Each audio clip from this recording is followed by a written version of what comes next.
Hola, buenas, soy Jordi. En este vídeo te voy a enseñar un script de R donde te voy a contar qué es la distribución de probabilidad, o mejor dicho, la densidad de probabilidad. ¿Ok? Es una función muy utilizada y es importante conocer el concepto que hay detrás y te lo voy a enseñar con este script, ¿vale?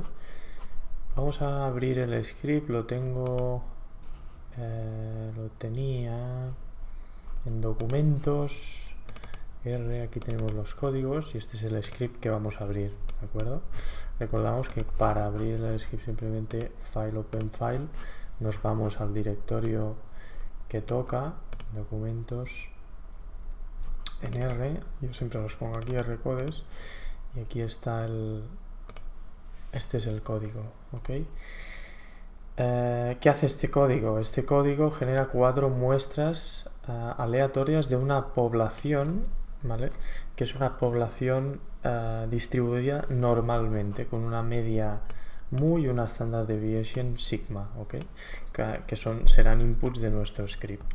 Crea 4 muestras, cada una con diferentes valores de observaciones, n1, n2, n3 y n4.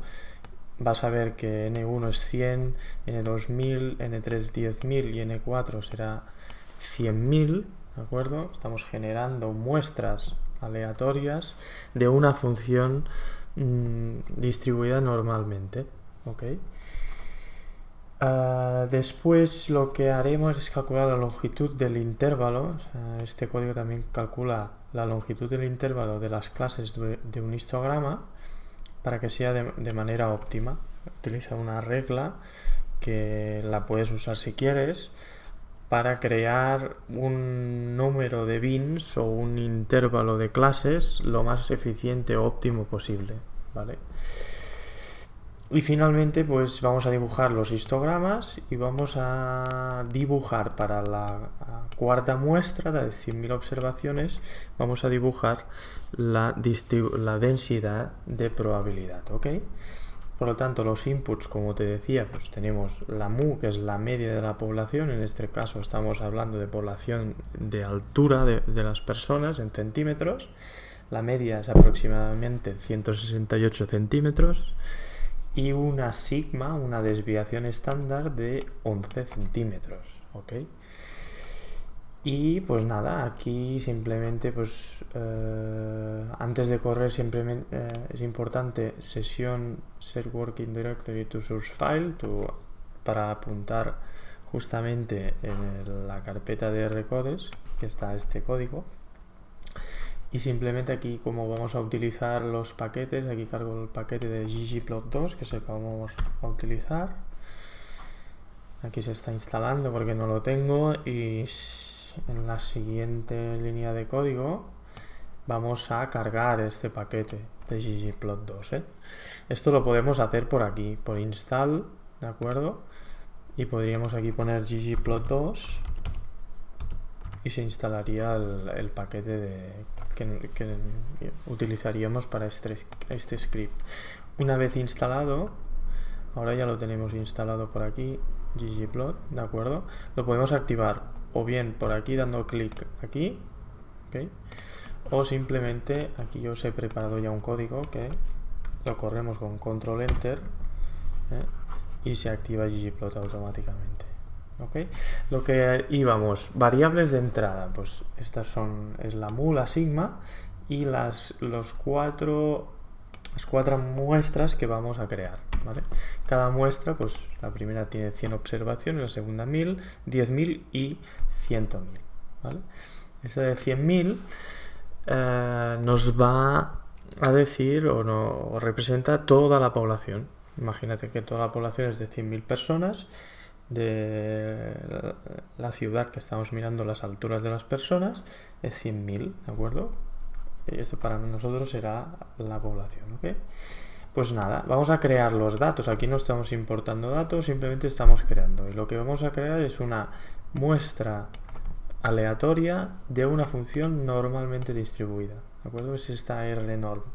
Yo le coloco aquí el número de muestras que yo quiero sacar como observaciones, que en este caso N1 son 1000 observaciones, y estas son las características de mi normal, ¿vale? La mu y la sigma. Mu era 168 centímetros y la sigma 11 centímetros, ¿vale? Simplemente. Pues vamos a crear estas muestras aleatorias. Son estas 4 muestras que hemos creado aquí. Fíjate que se nos ha creado 4 vectores, x1, x2, x3 y x4, ¿de acuerdo? Y cada uno pues tiene 100 observaciones para x1, 1000 para x2, 10.000 para x3 y 100.000 para x4, ¿ok? Y se nos ha creado pues el vector. Por ejemplo, vamos a mirar este vector de aquí, no lo podemos mirar, porque no es una matriz, es un valor y no podemos mirarlo. Bueno, no pasa nada. Seguimos adelante, aquí sí que lo podemos mirar, porque aquí para utilizar ggplot2 para hacer los plots, vamos a tener de pasar de valores, de vectores, a un data frame, ¿vale? Que es un tipo de datos de R. Por ejemplo, la muestra 1 tiene 100 observaciones y tengo solo una variable, que es la variable de altura, una variable numérica, ¿vale? Yo le doy, aquí sí que la puedo visualizar, ¿vale? Esta x1 es mi variable numérica y es las muestras. Aquí son las observaciones en filas y la columna en variables. Solo tenemos una variable que es la variable altura, ¿vale? Esto lo tenemos pues, para cada una de las muestras que hemos ido sacando, ¿vale? Hemos ido creando. Vale, metodología. Aquí lo que vamos a crear es el número de intervalos del histograma óptimo según el número de observaciones que yo tengo, ¿vale? Que es la length de este vector, va a dar n1, ¿okay? Si damos control enter, fíjate cómo es 100, que es n1, simplemente está contando la longitud de este vector. Y para calcular esto, aquí es una fórmula que yo os he puesto una web que está aquí, si quieres vamos, que es muy interesante ir a este tipo de foros, que es Stack Over. Aquí está. Este Stats Exchange, muy interesante. Y aquí nos comenta una manera que es de Freedom Diaconis Rule, ¿vale?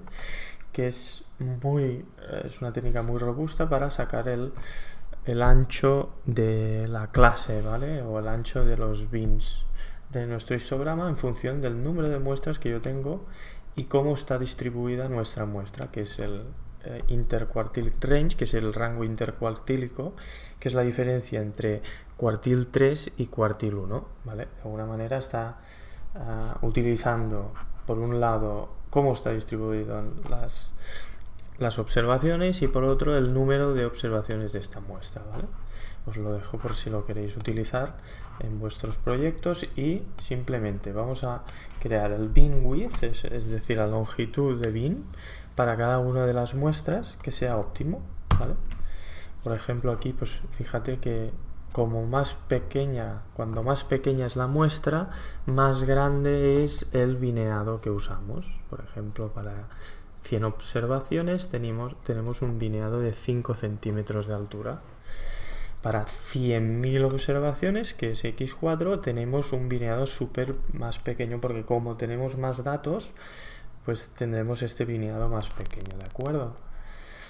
Y finalmente vamos a crear los plots. Vamos a dibujar el plot para las diferentes muestras, x1, x2, x3, y después vamos a también hacer el plot para toda la población. Y además vamos a hacer la distribución de densidad de la población, ¿ok? Simplemente es utilizando el ggplot, ¿de acuerdo? Y lo que estamos haciendo es un histograma, ¿vale? Un histograma de densidad. Significa que si yo le hago el plot de aquí vemos el plot, ¿de acuerdo? Es el histograma de la muestra de 100 observaciones. El bineado es aproximadamente de 5 centímetros, ¿eh? Porque es el que hemos calculado ahora mismo con la regla esta que os acabo de presentar. Y esto es muy importante porque es una densidad de frecuencia, ¿de acuerdo? Eso significa que la suma de las áreas de las barras del histograma es 1. ¿De acuerdo? Esto es muy importante. Es lo que hemos puesto aquí densidad, ¿de acuerdo? Lo que estamos haciendo es creando un histograma en el cual las áreas de estas barras, la suma de las áreas de estas barras sea 1, sea la unidad. ¿Ok? Este es el histograma para 100 observaciones. Fíjate cómo no queda una distribución que sea parecida a la normal, no es muy parecida. Pero podemos hacer, por ejemplo aquí, vamos a hacer lo mismo, pero para la muestra 2. Fíjate cómo ahora va cogiendo más forma nuestro histograma, aquí lo tenemos, ha cogido un poco más de forma. Fíjate que el bineado también ahora es más pequeño debido a este bineado óptimo que os he comentado. De acuerdo, esto es la muestra X3 y fíjate que ahora ya empieza a ser una distribución normal, y a medida que vamos haciendo tenemos más muestras, ¿de acuerdo? Vamos creando una distribución más fina, ¿de acuerdo? Y la distribución de densidad de probabilidad simplemente es un histograma llevado al límite. Es decir, que tenemos la posibilidad de tener un bineado tan pequeño, un intervalo de clases tan pequeño, que podemos crear o dibujar un contorno continuo del histograma. Fijaros, en esta última muestra de observación, fíjate que yo aquí puedo dibujar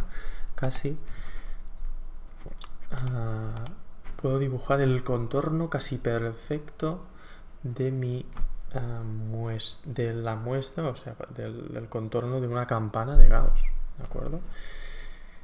O sea que, para entenderlo mejor, simplemente aquí te he creado este dibujito donde es el mismo histograma, pero aquí vas a ver la función de densidad de probabilidad, ¿de acuerdo? Que es súper parecida a una distribución normal, que es de la que provenía la población. O sea, para que me entiendas, la distribución de probabilidad, densidad de probabilidad, es un histograma de densidad llevado absolutamente al límite. ¿Okay?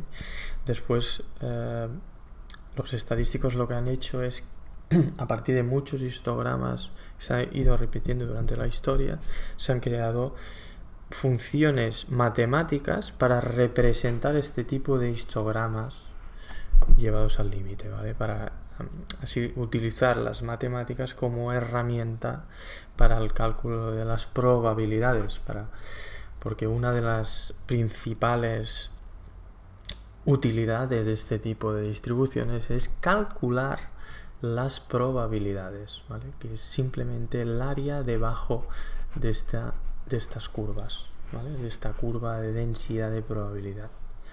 El área simplemente es la probabilidad. El área total de esta curva será 1, porque es la probabilidad total de que la población esté entre estos valores, ¿vale?